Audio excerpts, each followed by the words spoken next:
You have spent your entire adult life suffocating under the heavy, silent weight of the great lie.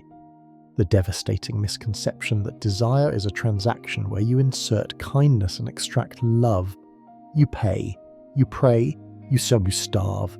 You look at your phone checking for a notification that isn't there, feeling that familiar cold rot spreading in your chest because you cannot understand why your maximum effort yields zero return. You text back instantly to show you care, you clear your schedule to show you are available, and you listen to her problems to show you're safe, predictable, boring, weak.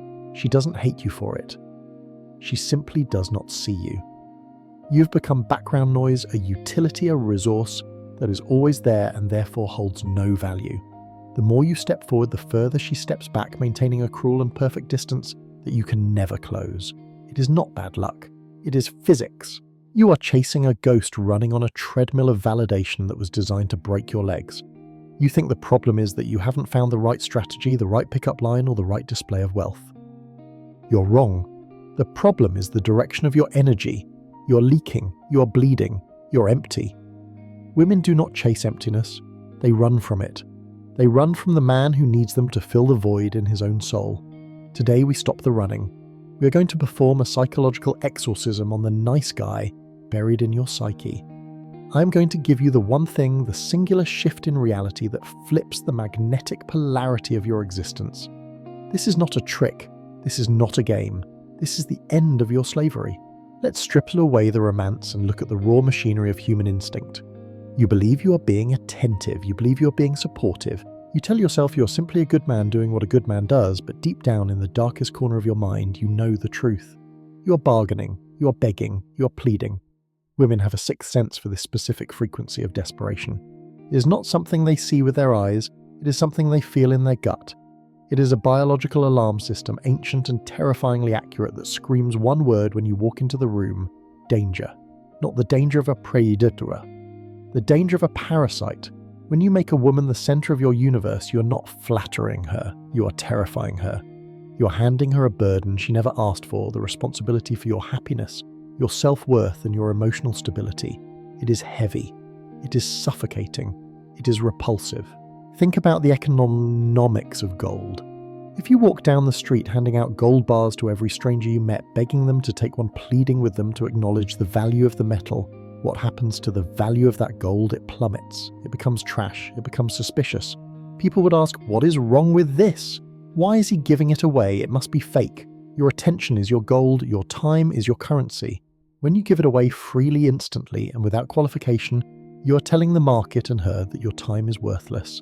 You are flooding the market with your own supply, crashing your own stock value before the trading bell even rings. She cannot respect you because you do not respect yourself. You're always available. You answer the text in 3 seconds. You agree with every opinion she has. You laugh at jokes that aren't funny. You mold yourself into whatever shape you think she wants, like soft, formless clay. But clay cannot support a building. Clay cannot protect. Clay is messy, weak, and easily discarded. This is the stench of desperation. It seeps through your pores. It colors your words. It changes the way you stand, the way you look at her, the way you hesitate before you speak because you are terrified of saying the wrong thing. She smells the fear. Evolution did not design women to mate with men who are afraid of them. Evolution designed women to filter out the weak, the compliant, and the needy. It is a brutal, necessary process to ensure the survival of the species. When you project neediness, you are signaling to her primal brain that you are not a provider, not a protector, but a dependent. You are a child looking for a mother, not a king looking for a queen. Consider the dynamic of the fan and the celebrity. The fan waits in line. The fan screams for attention. The fan buys the merchandise. Does the celebrity chase the fan? Never. Impossible, laughable. The celebrity exists. The celebrity performs their art. The celebrity lives their life with purpose and direction. The fan chases because the fan perceives the celebrity as having higher value. Right now, you are the fan. You are standing in the rain, holding a poster, hoping she looks your direction for a fraction of a second so you can feel alive. You have positioned yourself beneath her, and gravity only works one way. Things fall down. Attraction falls up. She cannot look up to you if you're lying at her feet. You must understand that her lack of interest is not a moral failing on her part. She is not being mean. She is reacting to the stimulus you're providing. You're feeding her too much sugar and she is sick to her stomach. You are suffocating the sparks of desire with a wet blanket of availability. Desire requires space, it requires oxygen, it requires the unknown. If she knows exactly where you are, exactly what you are thinking, and exactly how much you like her, there is no mystery, there is no tension, there is only the flat, dull hum of predictability. You have killed the chase because you surrendered before the race even started. To control the game, you must first understand the board. We are not dealing with poetry here. We are dealing with the hardwired ancient circuitry of the human brain. We are talking about hypergamy. We are talking about dopamine. We are talking about the terrifying power of scarcity. Let's dissect the female imperative. For thousands of years of human evolution, the cost of mating for a woman was astronomically high. Pregnancy vulnerability, the risk of death in childbirth, the years of raising a dependent child. A bad choice wasn't just a bad date. It was a genetic dead end. It was extinction. Because of this, the female brain evolved a ruthlessly efficient filter. It is designed to scan for competence, for strength, for the ability to survive and thrive in a hostile world. This is the root of hypergamy. She does not want an equal. She wants a superior. Not in human rights, not in value as a soul, but in capability, emotional fortitude, and dominance over his environment. She is biologically programmed to look up. When you place her on a pedestal, you force her to look down. You disrupt the natural order. You invert the flow of respect. The moment she looks down at you, her biological drive to mate with you evaporates. It turns to dust. She cannot help it. Her instincts are screaming that a man who worships her is a man who has no other options, and a man with no options is a genetic liability. Now let's go deeper. Let's talk about the chemistry of addiction. Let's talk about dopamine. Most men think satisfaction creates desire. You think if you satisfy her needs, she will want you more. You're wrong. Satisfaction kills desire. Satisfaction is the end of the road. Satisfaction is the nap you take after a heavy meal. It is comfortable, sleepy, and uninspired. Desire is not born in satisfaction. Desire is born in the wanting. Dopamine. The molecule of craving is not released when you get the reward. It is released when you are anticipating the reward. It is the tension of the maybe. Think about a slot machine in a casino. If you pulled the lever and won every single time, you would be bored in 5 minutes. There is no thrill in a guaranteed outcome. You would take your money and leave. But the slot machine doesn't pay every time. It pays sometimes. It is unpredictable. You pull the lever and you don't know if you will win or lose. That uncertainty. That is the drug. That is what keeps you sitting in that chair for 12 hours straight, destroying your bank account, addicted to the chase.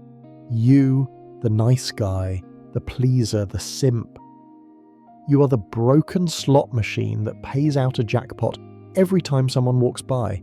There is no game, there is no risk, there is no thrill. She texts you. You reply instantly, jackpot. She asks for a favor.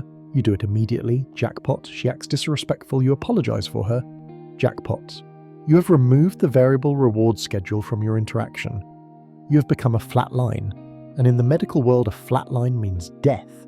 By being perfectly consistent, perfectly safe, and perfectly available, you deny her the emotional roller coaster she craves. You deny her the dopamine spike that comes from wondering, does he like me? Will he call? Is he busy? You rob her of the fantasy. Women fall in love in the empty spaces. They fall in love in the silence between texts. They fall in love during the time you are not there. That is when her mind goes to work. That is when she starts to wonder about you, to analyze you, to create a version of you in her head that is mysterious and compelling. When you are constantly present, you leave no room for her imagination. You're just there, a piece of furniture, a lamp, functional but ignored. This brings us to the law of scarcity. It is a fundamental law of economics. The more there is of something, the less it is worth. Water is essential for life, but it is practically free because it is everywhere. Diamonds are useless for survival, but they cost millions because they are rare. You are acting like water. You are flooding her with your presence. You are drowning her in your attention. You have made your time abundant, and therefore you have made it cheap. You need to become the diamond. Cold, hard, rare. The psychological shift you must understand is that safety is the enemy of arousal. There is a difference between physical safety, which you must provide, and emotional safety, which leads to boredom. If she feels 100% emotionally safe, meaning She knows she can do no wrong, and you will never leave. She loses respect. She tests boundaries to see if they hold. She acts out, she pulls away, she creates drama subconsciously, hoping you will stand up, put your foot down and be the immovable object she needs. But you don't. You bend, you accommodate, you try to fix it by being nicer, and with every compromise you chip away at your masculinity. You become softer, you become more fluid, you become the prey, the bad boy archetype that frustrates you so much. He wins not because he is toxic. He wins because he is scarce. He wins because he represents a challenge. He wins because he triggers the dopamine loop of uncertainty. He signals that he is the prize, that his validation must be earned, and that he is willing to walk away if he is not respected. He has leverage. You have none. You have handed her the keys to the castle, the deed to the land, and the crown off your head, all in the hopes that she will like you. And she stands there holding it all, looking at you with pity, wondering where the king went. To change this, you must stop operating out of fear. The fear of loss is what drives your behavior. You're afraid that if you don't text back, she will leave. You're afraid that if you disagree, she will get angry. You're afraid that if you aren't perfect, you aren't enough.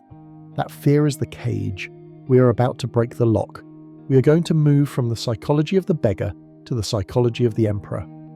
We are going to harness the power of no, the power of silence and the power of the void. We are going to make you the destination. We have diagnosed the disease. The disease is validation seeking. The disease is the hollow chest of the man who needs a woman to tell him he matters. Now we administer the cure. Forget pickup lines. Forget waiting 3 hours to text back as a calculated tactic. Forget trying to manipulate her perception of you. Those are band-aids on a bullet wound. The one thing, the singular psychological shift that changes everything is radical emotional autonomy. What is it? It is the absolute, unshakable conviction that you are the source of your own value. It is the transition from a man who reacts to the world to a man who the world reacts to. Most men operate with an external locus of control. Imagine you have a power cord coming out of your chest. You walk around with the plug in your hand, desperate to find an outlet. You try to plug into your job, you try to plug into your friends. But mostly you try to plug into a woman. You plug in and you say, power me, feed me. Tell me I'm good. Tell me I'm worthy. When she smiles, you light up. When she frowns, you go dark. When she pulls away, you short circuit. You are not a man, you are an appliance. You are an accessory to her life, powered only by her approval. Radical emotional autonomy is the act of ripping that cord out of the wall and plugging it directly into your own iron core. You become the generator. You become the source. When you possess this, you stop asking the silent question that plagues every nice guy. Am I enough for her? Instead, you start asking the question of the king, is she enough for me? Feel the shift, the gravity just changed. The entire room just tilted. When you are emotionally autonomous, you do not need her to chase you, and you do not need to chase her. You simply exist in a state of high-value reality. You are moving on your own path at your own speed towards your own mission. If she wants to walk beside you, fantastic. You welcome her. You enjoy her company. You share your warmth. If she wants to walk away, fine. You keep walking. You do not break stride. You do not look back. This is not a technique. This is physics. Think of the solar system. In your current state, she is the sun. She is the burning center of the universe, massive and bright. You are a little planet, cold and small, trapped in her gravity, spinning around her, terrified of falling out of orbit. You adjust your trajectory constantly just to stay close to her warmth. Radical emotional autonomy makes you the sun. You are the burning center. You have the mass. You have the gravity. You have the heat. She is the planet. If she comes close, she feels your warmth. She feels your energy. It is addictive. It is life-giving. But she also feels your gravity. She feels the immense pull of a man who is grounded, heavy and real. She naturally falls into your orbit because you are the larger body. You don't have to chase a planet to get it to orbit the sun. The sun just burns. The physics take care of the rest. This shift destroys the dynamic of the chase because it destroys your fear of loss. You cannot lose what you already have inside you. If your validation comes from within, she cannot take it away when she leaves.